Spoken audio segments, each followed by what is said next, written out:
Nous entrons dans le mois d'Elul, le mois où Dieu est comme un roi dans les champs.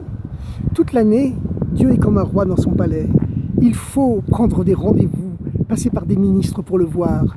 Mais une fois dans l'année, le mois d'Elul, le dernier mois de l'année, dont les 4 lettres forment l'acrostiche du célèbre verset du Cantique des Cantiques, Ani les Dodi, je suis à mon bien-aimé.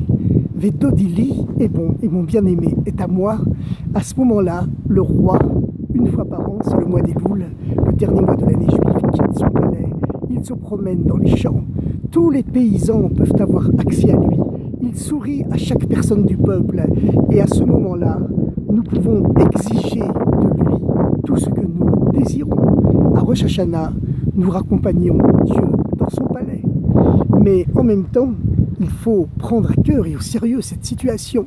Si Dieu nous sourit tellement, s'il vient dans les champs avec nous, si du haut de ces sommets enneigés éternellement, 5777 années nous contemple avant que nous n'entrions dans l'année 5778, dans quelques semaines maintenant, et nous savons que le chiffre 18, c'est Chai, c'est le chiffre de la vie, eh bien il faut prendre sur soi, parce que nous sommes en Elul, des bonnes décisions supplémentaires pour s'élever dans la pratique de la Torah et des mitzvot, pour nos amis non-juifs, s'élever dans la pratique des principes universels, les fameuses 7 lois de Noé, et grâce à cela, chacun accouchera de son messie intérieur, prélude à la dimension messianique, cet âge d'or et de bonheur, de spiritualité et de grandeur, qui sera très bientôt celui de toute l'humanité, et dont le retour du peuple juif sur sa terre est déjà un prémisse annonciateur.